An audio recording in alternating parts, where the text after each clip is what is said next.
أعوذ بالله من الشيطان الرجيم بسم الله الرحمن الرحيم الحمد لله رب العالمين الرحمن الرحيم مالك يوم الدين إياك نعبد وإياك نستعين واهدنا الصراط المستقيم صراط الذين أنعمت عليهم غير المغضوب عليهم ولا الضالين آمين اللهم صل على سيدنا محمد الفاتح لما أغلق والخاتم لما سبق ناصر الحق بالحق والهادي إلى صراطك المستقيم وعلى آله حق قدره ومقداره العظيم سبحان ربك رب العزة عما يصفون وسلام على المرسلين والحمد لله رب العالمين.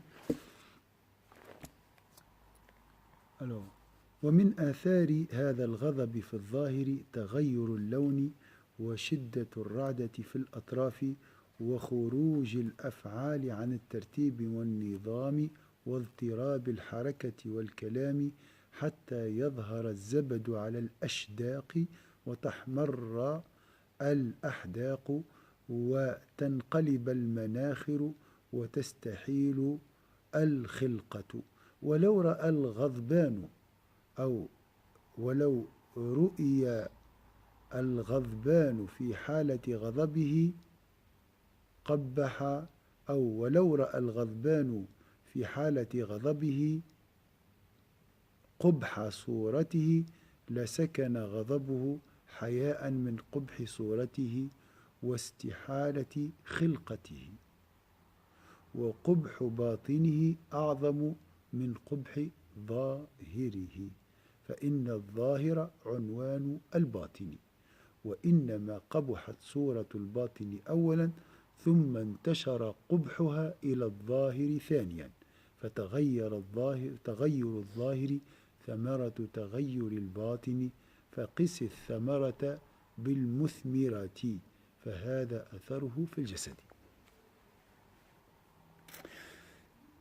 Parmi les effets extérieurs de la colère, il y a le changement de teint, le tremblement des membres, le désordre, les troubles du langage et des mouvements. La salive apparaît sur les lèvres, les yeux rougissent, les narines se dilatent et l'aspect se transforme. Si l'homme pouvait voir son aspect quand il est en colère, ça va, la honte de sa laideur le ramènerait à la placidité, à la tranquillité, à la placidité. Tranquillité, placidité. Hein? Placidité, ça veut dire tranquillité? Oui, normalement c'est ça. Je vais voir, attendre peut-être. Or, la laideur intérieure est bien plus horrible que celle de l'extérieur, car cette dernière est la résultante de la première. En effet, ça va Valérie? Alhamdulillah. En effet, la laideur prend d'abord forme à l'intérieur et se répand ensuite à l'extérieur. Ainsi, le changement d'aspect est le résultat de la variation interne dont le fruit produit une influence certaine visible sur le corps. Alors, il peut résumer la laideur de la colère selon cette phrase. Je vais la répéter. Parmi les effets extérieurs de la colère, il y a le changement de teint, le tremblement des membres, le désordre, les troubles du langage et des mouvements. La salive apparaît sur les lèvres. La salive ici, c'est comme le chameau lorsqu'il est en colère. Vous voyez, c'est l'écume, comme l'écume de la mer. Zabad, c'est l'écume de la mer. La salive apparaît sur les lèvres, les yeux rougissent, les narines se dilatent et l'aspect, le visage, donc la création, se transforme. Si l'homme pouvait voir son aspect quand il est en colère, donc s'il prend un miroir et regarde son visage, la honte de sa laideur le ramènerait à la placidité. On t'a entendu Valérie pour nous expliquer ça veut dire quoi placidité? Sérénité. Voilà, c'est ça. Ouais, tu nous as confirmé. Parce que dans la langue arabe, c'était ça. Or, la laideur intérieure est bien plus horrible que celle de l'extérieur. Car cette dernière est la résultante de la première. Ça veut dire quoi, la dernière? La laideur intérieure, c'est la cause de la laideur extérieure. Voilà. Car cette dernière est la résultante de la première. Donc, la laideur extérieure est le fruit. En effet, la laideur prend d'abord forme à l'intérieur et se répand ensuite à l'extérieur. Ainsi, le changement d'aspect est le résultat à la variation interne dont le fruit produit une influence certaine visible sur le corps. Pourquoi je ne dois pas me mettre en colère? En un seul mot. Un mot qui résume tout ce qu'on a vu. C'est libre. On devrait se filmer d'après le chef. Voilà. On doit se voir devant un miroir. Alors, la laideur ici, ça va. La laideur ici, c'est quoi? Parce qu'on a parlé de la laideur. Plusieurs. La laideur, qubh al-ghadab. La laideur de la colère. Ici.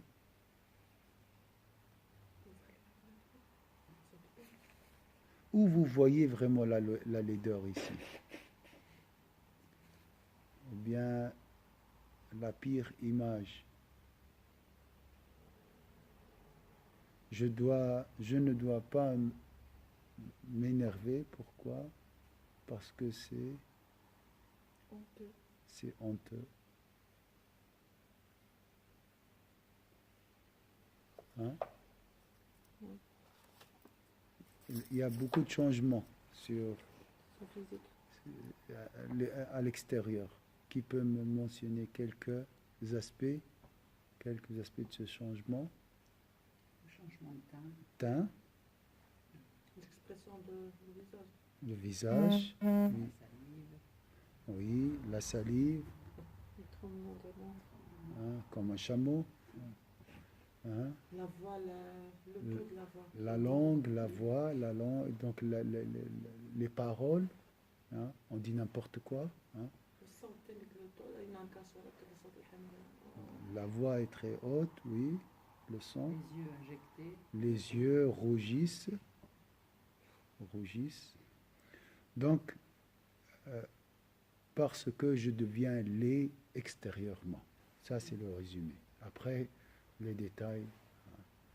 Donc ça, il faut se rappeler durant peut-être 5 fois après la prière, avant la prière, 5 fois par jour. Comme ça, tu intègres cette idée. C'est la première idée. Et il a détaillé après, il a dit que cette laideur extérieure reflète la laideur intérieure. Donc, l'intérieur est pire encore. D'accord?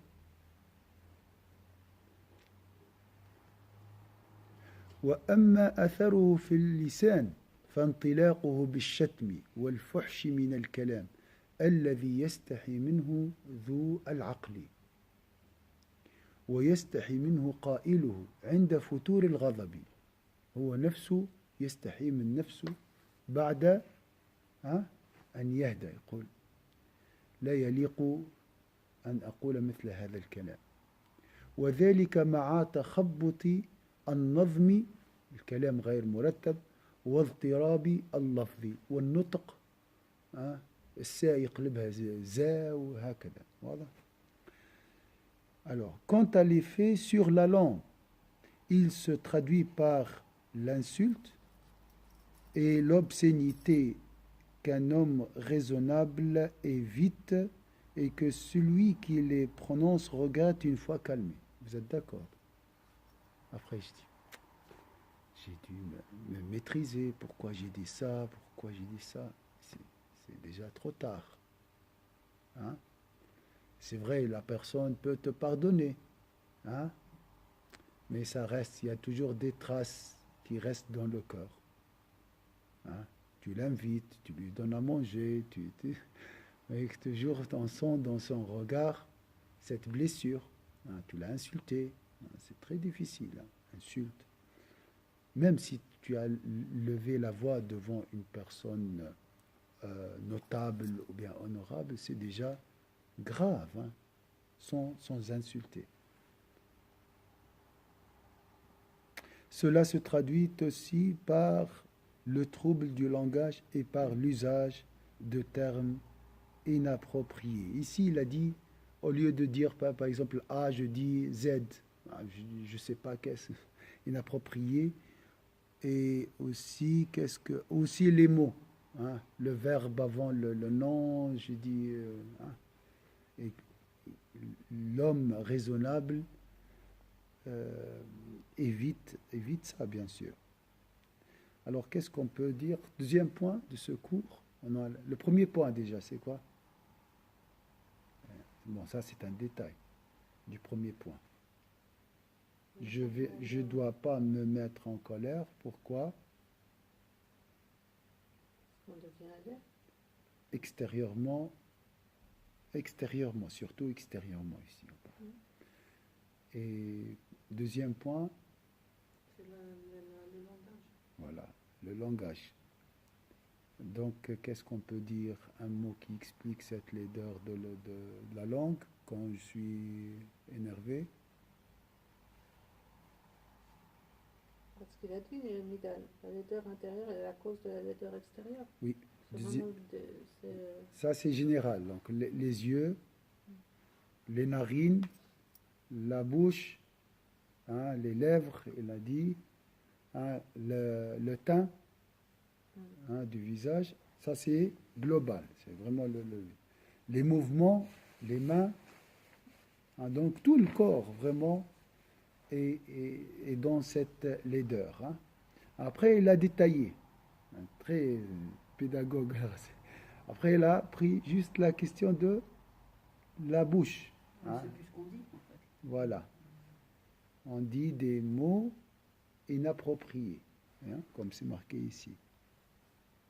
D'accord? Et l'usage des termes inappropriés. Des insultes, tout ça. Donc je ne dois pas me mettre en colère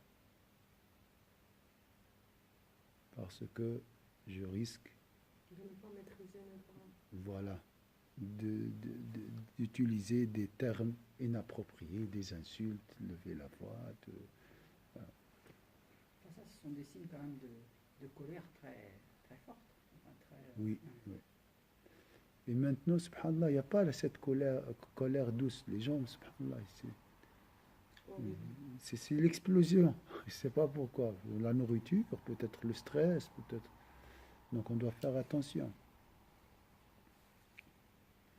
Il y a la colère intérieure, bien sûr. On le voit sur le visage de la personne. Et ça, c'est pas bien aussi. Hein. C'est moins grave que la colère extérieure qui sort, qui est dégagée entre guillemets. Hein. وأما أثره على الأعضاء فالضرب والتهجم والتمزيق والقتل والجرح عند التمكن من غير مبالاة فإن هرب منه المغضوب عليه أو فاته بسبب وعجز عن التشفي رجع الغضب على صاحبه فمزق ثوب نفسه ويلطم نفسه وقد يضرب بيده على الأرض ويعدو عدوى الواله السكران المدهوش المتحير وربما يسقط سريعا لا يطيق العدوى والنهوض بسبب شدة الغضب ويعتريه مثل الغشية وربما يضرب الجمادات والحيوانات فيضرب القصعة مثلا على الأرض وقد يكسر المائدة إذا غضب عليها ويتعاطى أفعال المجانين فيشتم البهيمة والجمادات ويخاطبها سبحان الله حقيقة يعني c'est honteux c'est une réalité ويقول إلى متى منك هذا يا كيت يا كيت ça c'est ancien mais vraiment c'est la même chose on dit la même chose aujourd'hui كأنه يخاطب عاقلا حتى ربما رفسته دابة فيرفس الدابة ويقابلها بذلك. Quant aux effets sur les membres, on a dit il y a un changement extérieur, global. On a parlé du changement au niveau des paroles, et l'usage des termes inappropriés, hein, insultes, lever la voix, désordre dans les phrases, tout ça. Après, maintenant, quant à son effet quant aux effets sur les membres, ils se traduisent par les coups, hein, les menaces, hein, les menaces ou bien l'attaque. Le tahajjum, c'est quelqu'un qui fait sans frapper, hein, je ne sais pas comment on dit, hein, intimidation, l'intimidation. Ça fait peur, hein, ça fait très peur. La personne, la victime. Bien sûr, parce que il attend, il ne sait pas qu'est-ce qui va s'arriver, surtout si c'était une femme. Hein, et l'agresseur est un homme. Là, ça fait très très peur. Hein. L'homme peut se défendre, peut-être, il a l'habitude, mais la femme, elle attend, elle ne sait pas qu'est-ce qu'il va. Donc, c'est l'intimidation, l'attaque. Hein.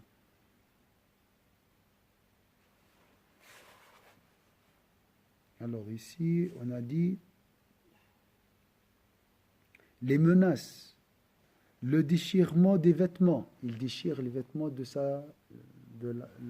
l'objet de la colère. Hein. Hein? Après ça, ça va venir.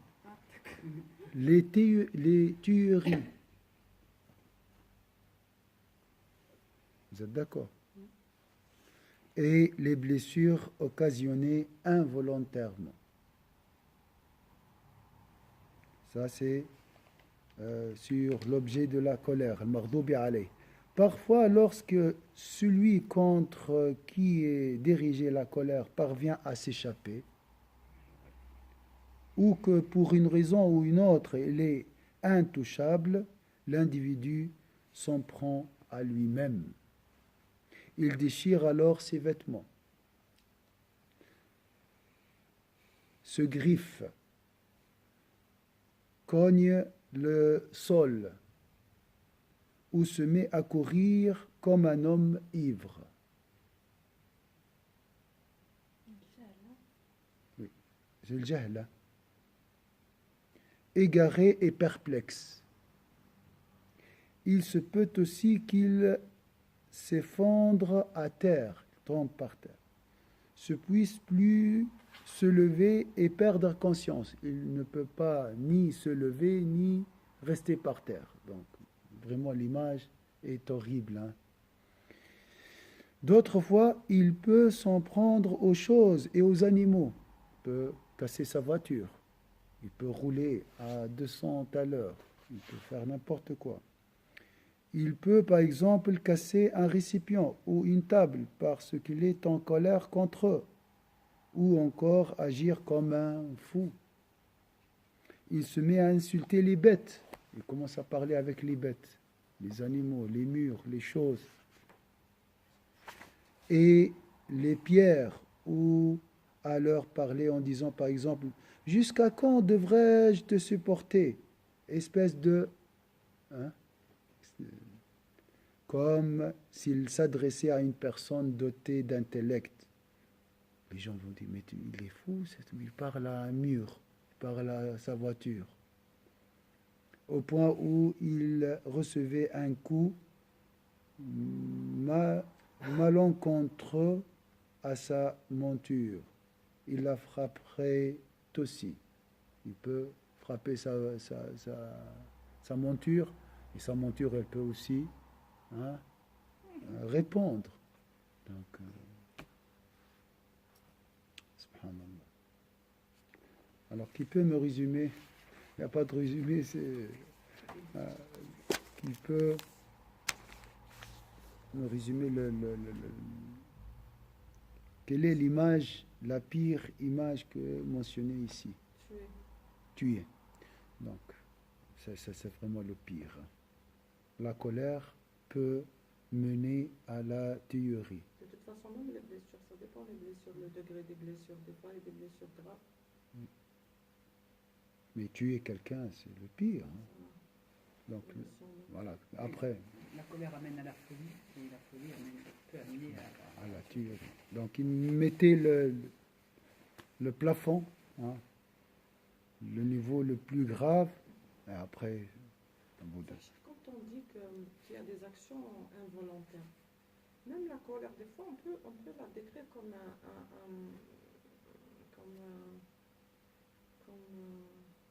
quelque chose d'involontaire. Par exemple, la colère, c'est une chose qu'on ne peut pas contrôler, qu'on ne veut pas vraiment. Par exemple, on n'a pas envie, par exemple, il y a personne qui veut. Oui, mais c'est à cause de l'ignorance. Il y a toujours une cause. C'est l'ignorance.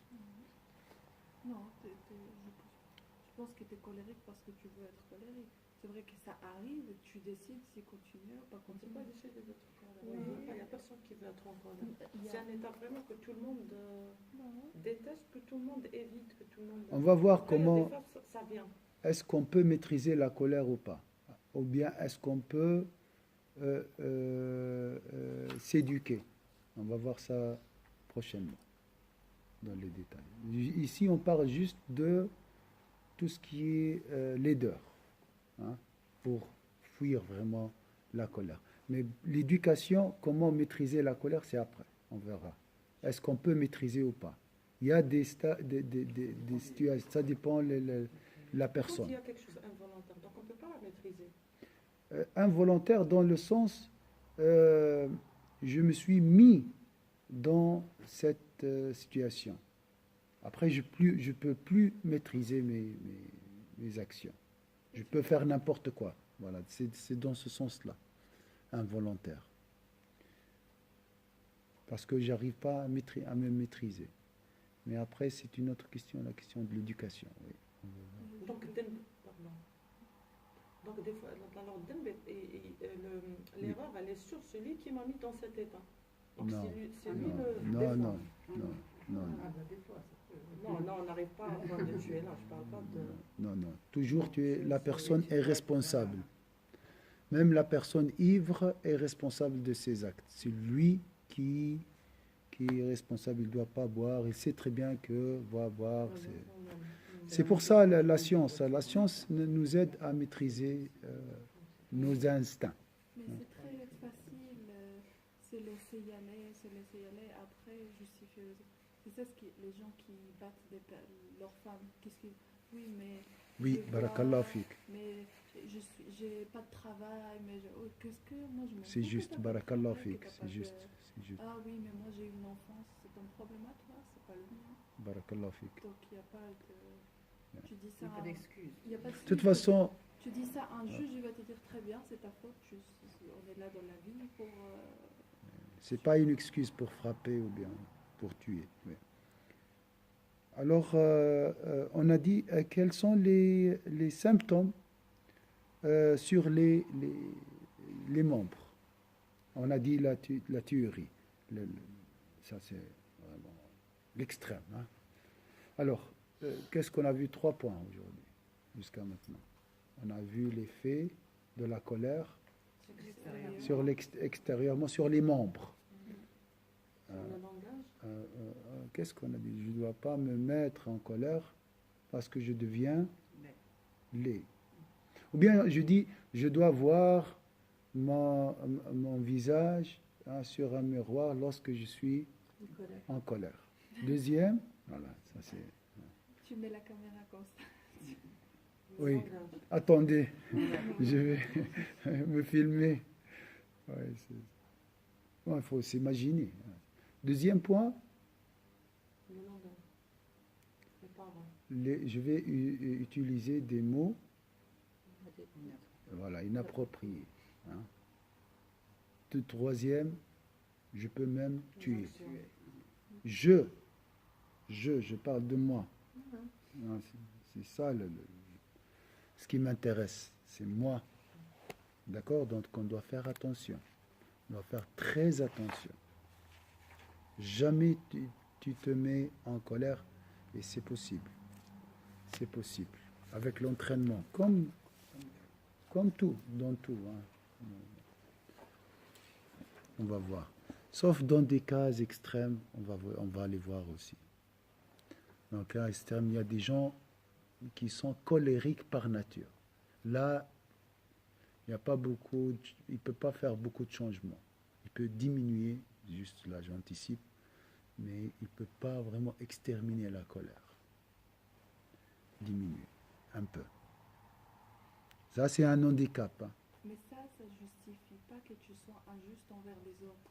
Oui. Si tu es colérique, tu sais que tu es colérique. Normalement, on dit Ouais. ta tête, tu l'as mis sur le nez. Oui. C'est ton problème. Et pas devant les Tu gens. vois pas les gens. Pourquoi Ouais, c'est juste. C'est juste. Bien, reste chez toi. Reste chez toi. Tu sais que tu es colérique. Je connais des gens qui sont. Alors reste chez toi. Seul, mais il ne faut pas fréquenter les gens. Reste tout seul. C'est un handicap. Hein. Allah nous a créés comme ça. C'est l'équilibre dans la vie. Il y a des gens qui sont très tièdes, tranquilles, machallah. Hein. Il y a d'autres. C'est un handicap aussi. Hein. Lâche, entre guillemets, je m'excuse. Il y a d'autres qui sont très impulsifs. Et ça, c'est un handicap aussi. C'est le minimum. Hein? Donc il faut être dans le juste milieu. Voilà. Ça c'est. وأما أثره في القلب مع المغضوب عليه vous allez فالحقد والحسد وإضمار السوء والشماتة بالمساءات يعني إذا ساءوا شيء يتشمت فيه قل كيه يستحق والحزن بالسرور يعني كي يجي حاجة باهية والعزم على إفشاء السر وهتك السر والاستهزاء وغير ذلك من القبائح فهذه ثمرة الغضب المفرط. Oui.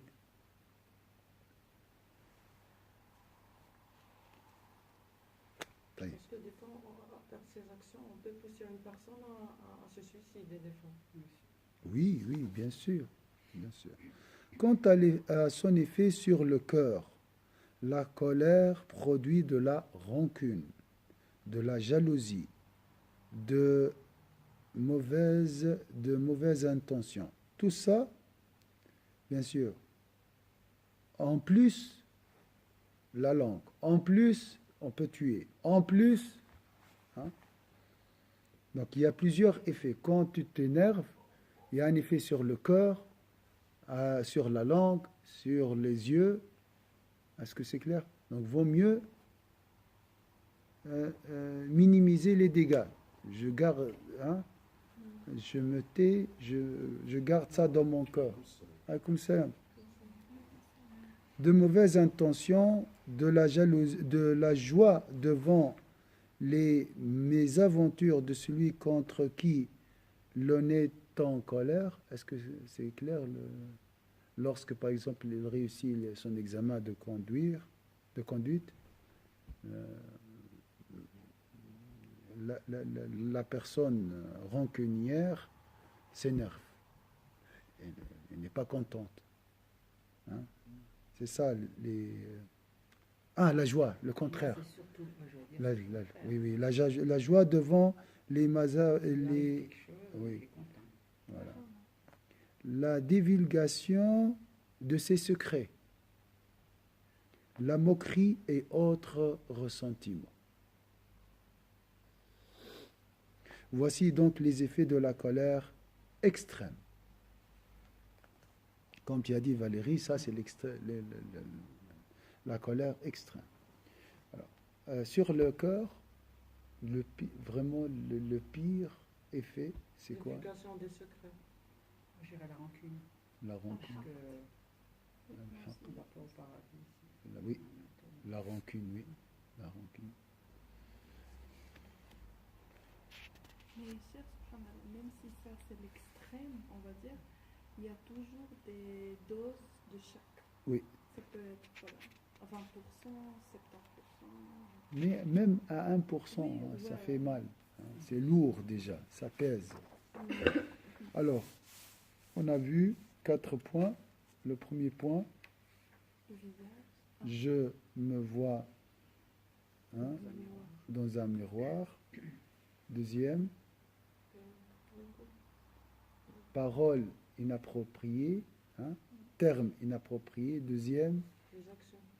tuer. Tuer, attirer. Voilà, ça résume tout. Quatrième, Les moqueries, les divulgations ici, des tuer secrets. et se suicider. Hein. Donc j'ai un cas de suicide à cause d'une colère. La personne elle-même était en colère. Elle s'est suicidée. Et les deux, heureusement. Oui, l'autre. Oui, heureusement, sa victime est sauvée. Hein. Après, là, voilà, c'est C'est jeté. souvent ça, hein. Enfin, c'est souvent, ça arrive. plus Ça qu'on arrive le comme croit, ça, hein. oui. Donc, elle a essayé de tuer la personne. Après, elle s'est jetée de fenêtre. C'est la réalité, hein, la colère. Ah ouais. Par exemple, des gens, lorsqu'on divulgue leurs secrets, eh bien, on se moque d'eux.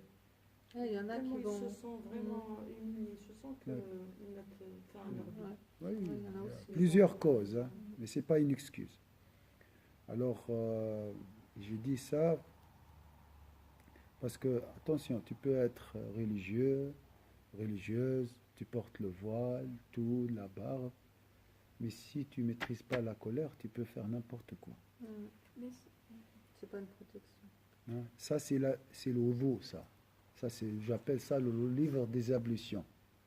Des grandes ablutions et des ablutions mineures. Vraiment. Il n'y a pas de prière sans ablution. D'accord? Il n'y a pas de jolie maison sans faire le ménage. Tout le monde veut vraiment une maison comme Ikea. Mais c'est bien, moi, quand je vais là, c'est joli, mais il faut nettoyer. Hein. Donc, jour et nuit. Le nettoyage, c'est constant. Donc, la même chose ici. La religion est basée sur la purification. Ça, on ne parle pas de ça. Hein. On ne parle pas de la colère, si vous avez remarqué. Et ou bien nous négligeons par le hadith la taghdab, la taghdab, la taghdab. Oui, d'accord. comment? Mais comment je vais faire? Razel, et voilà, il te guide pas à pas vers vraiment ce salut, cette paix intérieure. Alors, connaître la laideur, ici, mon visage dans un miroir, je peux tuer et se suicider. Je m'excuse, je dois dire les choses, Bien hein, sûr. parce que moi, la personne, je l'ai touchée, je l'ai vue devant moi. C'est pas une histoire. Ça, c'est une réalité ici à Lausanne. Et c'est un échantillon. Il y a plusieurs qui font ça. Hein. De toute façon, celui qui tue n'est pas en train de boire son thé à la menthe. Hein. Il est en colère. Donc, je ne sais pas le degré de ma colère, ou bien à quel degré je peux arriver. C'est ça, je veux dire. Je peux pas. Jusqu'où je peux aller. Jusqu'où je peux arriver à aller. Ça commence par 0, ça finit par... Ben voilà. Cher, ça, alhamdoulilah, c'est un privilège pouvoir voir, connaître, lire ça, parce qu'on n'a pas l'habitude. Mais les personnes, par exemple, qui n'ont pas accès à des livres comme ça, s'ils sont des personnes équilibrées dans leur vie, je veux dire, c'est des personnes qui juste pas, ils cherchent à porter le voile, à faire la prière. Non, c'est des personnes qui cherche le sens des choses, il cherche l'équilibre, il cherche faire le bien aux personnes, il cherche ce truc-là. Et je pense pas qu'ils peuvent arriver à ce niveau-là. Si, Tout le monde, tout le monde, tout le n'importe monde. Le feu, il est là. Parce que quand il voit ça, il va l'éviter. Il va dire ça, j'aime pas ça. Je vais aller m'enfermer dans une chambre, me calmer. C'est ça ce que je veux dire. C'est pas la même chose quand on vit la chose. Par exemple, quand on voit quelqu'un qui a un deuil, par exemple, on ne peut pas imaginer sa douleur. sa douleur. On a de la peine pour lui, mais quand on vit vraiment, on est dans on perd quelqu'un de cher et tout, c'est là où on vit. C'est la même chose. Quand on voit quelqu'un en colère, on dit, mais des fois, Ça ne nous arrivera pas. Oui. Non, mais Quand on je vit vraiment. dis pas que ça va pas m'arriver. Je dis les personnes qui cherchent qui réfléchissent dans leur vie, dans tous les jours, tous les moments de leur vie. Ils se réveillent le matin, ils disent je vais faire le fajr, ah c'est bien, mais ils réfléchissent juste pas. Ils font pas, ah je vais faire le fajr, allez, tac, tac, tac, tac, automatique. Les personnes qui réfléchissent, ils ont plus, on va dire, de mal à arriver à cette étape-là que les personnes qui réfléchissent pas, qui font tous automatique. Et après, ils justifient la colère. Ils disent, oui, mais regarde ce qu'il me fait. Une personne qui réfléchit, elle n'ose même pas dire, regarde ce qu'il m'a fait. Il dit, il y a quelque chose que j'ai fait. Tu vois ce que je sais pas si... Oui, mais c'est une maladie spéciale. Elle a un remède spécial. C'est bien de réfléchir, de méditer, tu es calme, tout ça, mais si tu ne connais pas les causes de cette maladie, tu risques de l'avoir. Ça n'a rien à voir avec la réflexion. Tu peux trouver quelqu'un très sage, mais qui néglige la colère, et voilà, il peut faire n'importe quoi. Même vous, hein, vous connaissez la laideur de la colère, mais quand tu lis ce livre, tu dis, voilà, c'est la première fois. C'est vrai, oui, c'est une vérité, c'est pas quelque chose de très, très loin. Donc vous avez vu devant vous tout ça, c'est juste c'est la science, c'est les savants qui nous aident. Donc il faut toujours lire, il faut toujours se rappeler, même si tu connais tout ça, il faut se rappeler et c'est pas seulement aujourd'hui, hein. Il faut lire en boucle, il faut revenir après. Vous avez le résumé, hein, les points. C'est pour ça que je dis des points. Attention, je ne dois pas me mettre en colère. Et si je suis en colère, je dois directement éteindre la colère par ses sagesses. Hein. On va voir la rancune, parce que la rancune, elle reste après. Ça, c'est après. Mais il n'a pas parlé beaucoup, le Ghazali. Je ne sais pas. Malheureusement. De quoi, de la rancune? Non. Il a donné quelques points. 8 points, je vois. On va voir après. Lorsque le... En fait...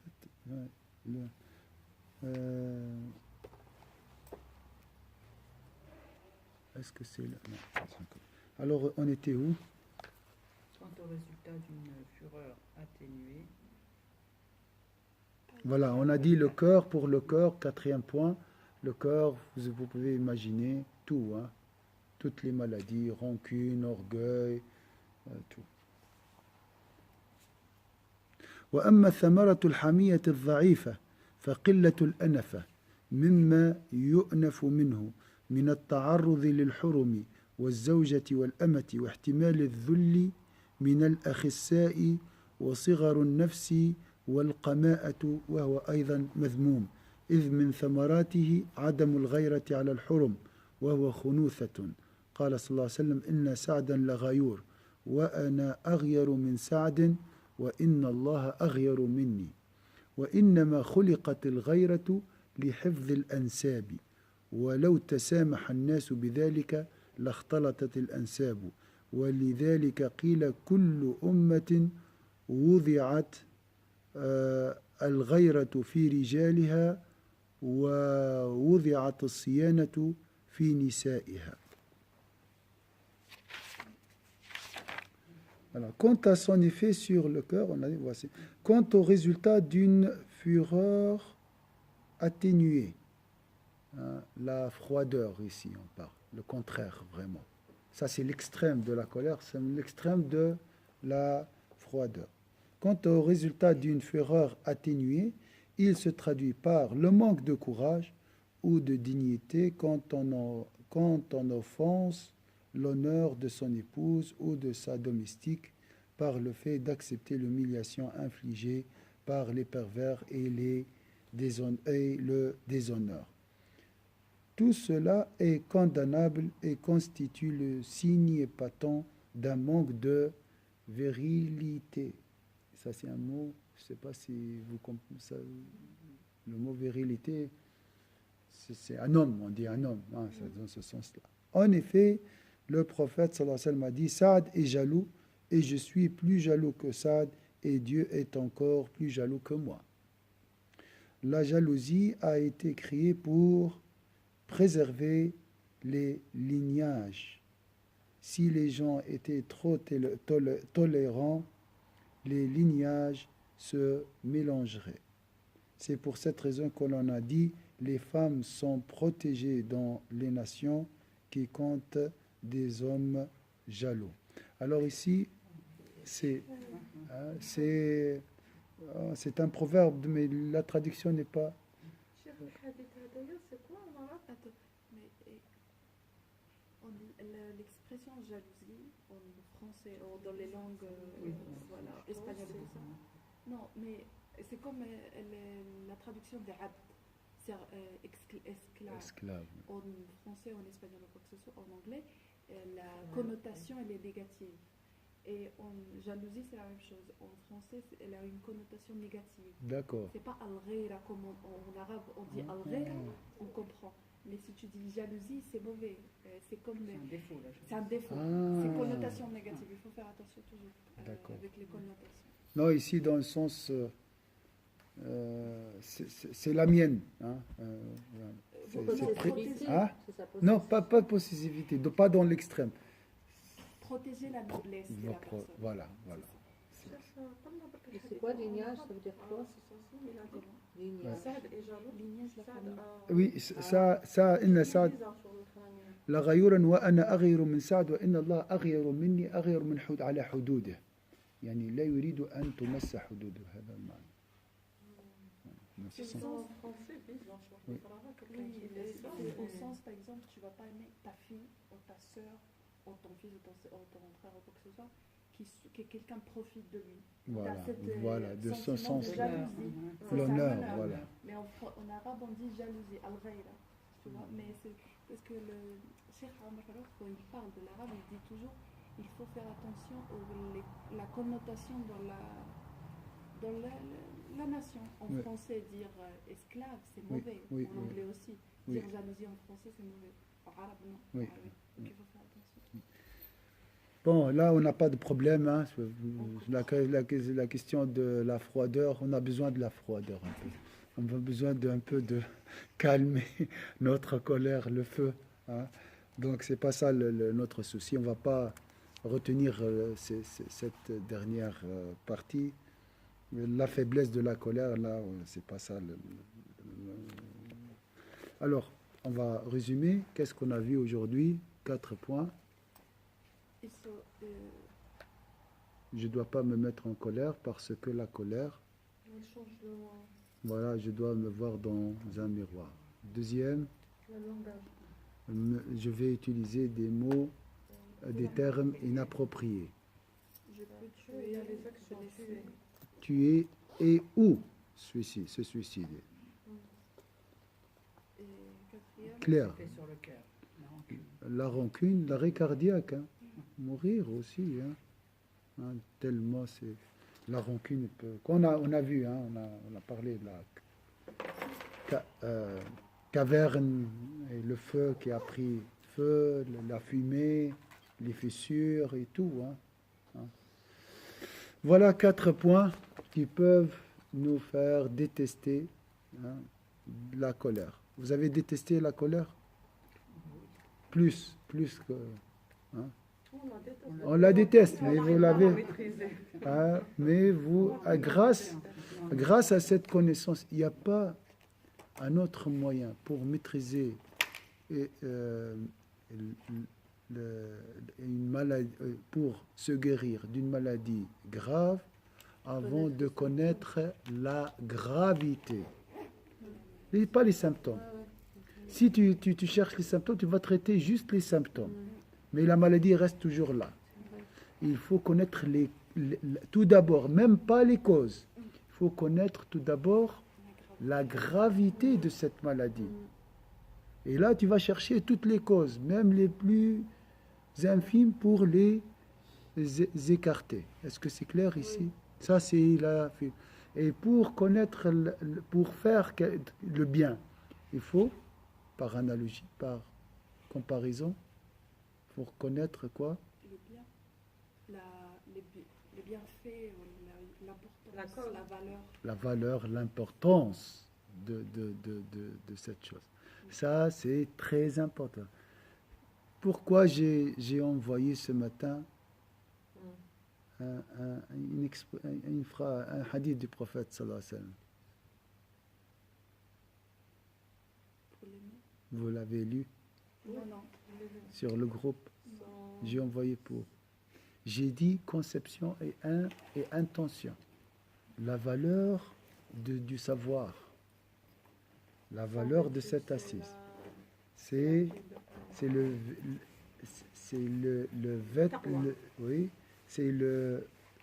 pour vêtir notre nudité intérieure qui est l'ignorance. Le savoir, c'est le vêtement de notre âme. Ça, c'est le vêtement extérieur. Et la connaissance, c'est le vrai vêtement pour notre vraie nudité qui est l'ignorance. Ça, c'est très joli hadith. Donc, pour connaître la valeur de cette assise. Demain, il faut renouveler aussi votre conception, améliorer toujours, changer. D'accord? Comme ça, vous valorisez vos actions. Est-ce que c'est clair, cette méthode?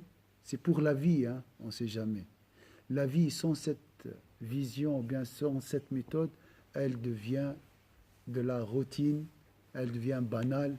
Même les choses les plus importantes, tu vas les négliger. Des fois même, on arrive à avoir la connaissance à travers les gens, par exemple, pour savoir qu'on ne doit pas faire ça, qu'on ne doit pas se mettre en colère, on n'arrive pas. C'est après.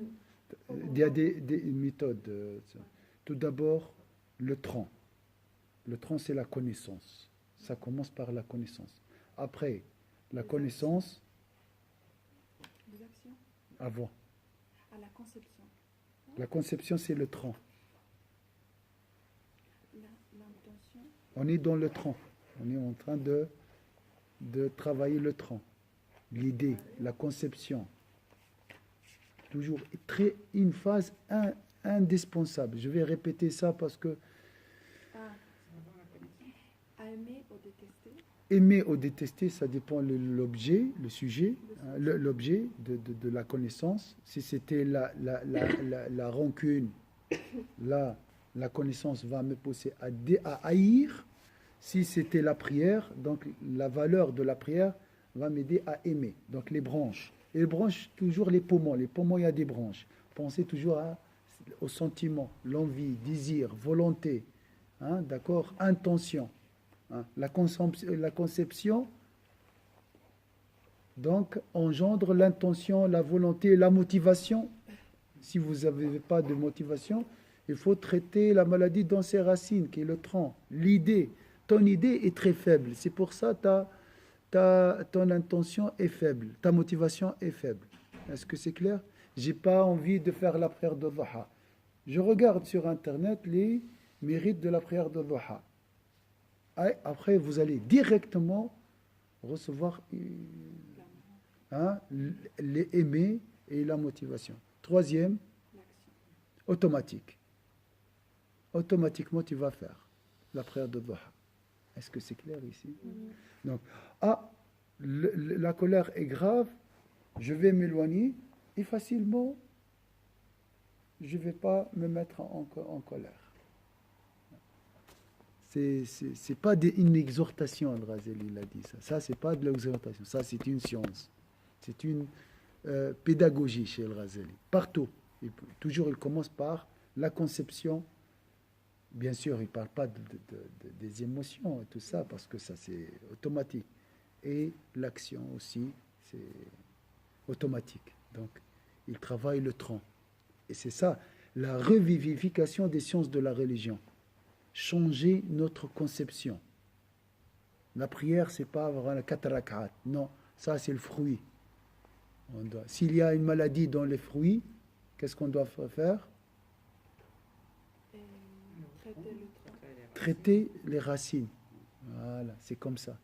Et regardez, et faites l'expérience. Dites-moi si en privé ou bien venez vers moi si vous n'avez pas une motivation pour quelque chose, je peux vous chercher dans ce livre n'importe quel domaine. Même si tu n'as pas envie de porter tes habits, je peux te trouver, Inch'Allah, le médicament. Wallah il-azim. Hein? Hein? Le doua de porter les habits. Subhanallah. Ça te donne la motivation. Oh, on a des fois, c'est la routine, hein? Non. Quand tu fais le doua, subhanallah, il y a la baraka. La baraka. Si tu pries sur le prophète, il y a la baraka. Si tu lis le Fatiha avec la conception, alhamdulillah rabbil alamin pour mes habits, ar-Rahman ar-Rahim, c'est une miséricorde d'Allah Azza wa Jal. Maliki Yawmiddin, j'espère que cette action, donc porter les habits, sera, Inch'Allah, mise dans la balance. Donc, ça sera une action sincère. Iyyaka na'budu, moi je porte les habits pour adorer Allah Azza wa Jal. Iyyaka nasta'in, elle va m'aider contre le froid et trouver mon bien-être et adorer Allah Azza wa Jal comme il faut. Ihdina as-sirat al-mustaqim, guide-nous vers la compréhension profonde de tes bienfaits. Donc, tu utilises le Fatiha, tu pries sur le prophète, tu médites sur l'importance des habits, parce qu'il y a des versets qui parlent des habits dans le Coran. Il y a plusieurs habits. C'est un grand bienfait d'Allah Azza wa Jal. Sur Tab al-Ashur, il a dit que les habits, c'est une révélation, comme le Coran. Adam a reçu ça, comme le Coran. Ah, il a reçu l'idée de porter des habits. Et on a l'habitude dans la communauté musulmane de voir les habits comme quelque chose pour cacher. On a cette idée. Cache ta beauté, cache je sais pas quoi, cache. On a cette idée toujours souvent. Et dans le surat, je ne sais pas quel surat, mais Allah il dit on a descendu les habits pour vous embellir. Oui. Donc déjà les habits, Allah il nous les donne pour nous embellir. Ouais. C'est pas pour cacher aucune beauté. Ça veut dire que les habits ils nous rendent plus beaux encore. Cacher la nudité, Mais oui, la laideur de la nudité. ça c'est une chose. Oui. Mais cacher la beauté, on dit il faut cacher. Ils disent pourquoi on porte le hijab pour cacher notre beauté. Allah il dit pas qu'il faut cacher notre beauté. Il nous dit pas. Tu vois ce que je veux dire, la conception de l'habit, c'est pas ça, Oui. c'est tout le contraire. Mettez ça pour être plus beau encore. Il y a Ça peut être plus ennoblir. beau par rapport à Allah. C'est pas Mais pas il faut pour être plus beau apprendre. pour ton voisin. Voilà, Oui. mais il faut apprendre ce que ça veut Ouais. dire. Après, qu'est-ce que ça veut dire la beauté? Et il faut voir. Oui. Mais ce que je veux dire, toujours, nos parents, les chouïrs, les imams, il faut cacher leur beauté. Il faut cacher leur... On a cette... La beauté, ici, quand l'homme et la femme, ils doivent cacher la beauté, entre guillemets, charnelle. Tout ce qui rabaisse la dignité de l'homme, le réduit à un animal. Ça, on doit le cacher, c'est tout. Ça, c'est notre conception. Mais on ne peut pas cacher la beauté. La beauté est divine. Le cher, quand un imam, il nous a dit, mettez des habits pour vous embellir. Comme Allah, il nous dit ça dans le Coran. Comme ça, Oui, oui, il nous dit, le voile. mettez des habits pour vous embellir. C'est quand que quelqu'un, il nous a dit, mettez des habits pour C'est vous vrai, embellir. c'est vrai. Pour nous, le voile, c'est juste pour la première partie. Hein, cacher le côté charnel. Mais aussi pour montrer la piété, la beauté intérieure. À mon avis, le voile reflète la beauté intérieure de la femme. Comment? En cachant tout ce qui est, toute chose qui peut voiler cette beauté intérieure. Donc, C'est une protection, moi, je trouve. protection d'un côté, mais aussi une beauté de l'autre côté. hein, donc ça peut refléter. Mais ça, c'est à vous. Il ne faut pas imposer ça aux autres, Ah dire non, bien vous, sûr. vous montrez votre beauté charnelle, vous êtes... Non, non, non, non, non. C'est notre choix, nous. C'est votre choix, c'est pas... Donc, bon. Mais juste pour vous dire, vous voyez déjà les habits, c'est un bienfait de Dieu. Donc, essayez toujours de changer le tronc, travailler, traiter les racines. Les racines, c'est les idées, la conception. Est-ce que c'est clair? Ça, c'est en général. Hein. Aujourd'hui, il y a un grand cheikh de l'Azhar qui va donner une conférence en arabe, je ne sais pas s'il y a une traduction, à Chavannes, à la mosquée non, Chavannes, des Albanais. C'est Cheikh Fahim qui m'a envoyé. Il est très connu, hein, très très connu. Un grand cheikh qui s'appelle Mhanna, qui parle souvent de la spiritualité. Il est dans la spiritualité. Quoi ça va? Et c'est où ça va? Chavannes, tu vois, Allegro, derrière. Tu connais Valérie? Oui, après, je ne sais pas où est la mosquée des Albanais, mais ça va se trouver. Ça. Oui, je sais où est Chavannes. Oui. Voilà, Chavannes. C'est à quelle heure? Après l'Aïcha. Vraiment, c'est une sommité, hein, en Égypte. Elle est très très connue. Moi, je fais toujours la distinction. Si le cheikh n'a pas des propos vraiment n'a jamais soutenu les tyrans, moi je l'écoute. Je ne dois pas aussi dire ouais, tous les ulama sont corrompus. Ça, c'est une injustice. Hein. Qu'Allah préserve nos savants, hein, et qu'Allah les guide ceux qui malheureusement se sont trompés. Mais je ne peux pas dire, il y a des gens qui m'ont dit, j'écoute plus les ulama maintenant, c'est fini. Ça, on est de l'extrême à l'extrême. Avant, nous écoutons tout, et tout ce que dit l'ulama, c'est la vérité totale. Maintenant, j'écoute plus les ulama. C'est de rester toujours dans le juste milieu. Tu écoutes, tu vois, tu essaies de distinguer. S'il a fait des fautes, ça c'est pour qu'Allah les guide. Hein? Tu prends ce qui t'arrange, tu prends ce qui te parle. parle, te nourrit, et puis tu laisses ce qui te... Voilà, tu fais la part des choses, tu dois être juste, tranché. Juste. Mais les vrais, même pas les vrais ulama, parce qu'Allah alam c'est qui est alim, mais les vrais chouyours, les vrais imams, les vraies personnes de la religion, ils souffrent avec... c'est pas des personnes qui parlent juste comme ça, ils disent n'importe quoi comme ça. Derrière leur discours, il y a des heures de dua, des heures.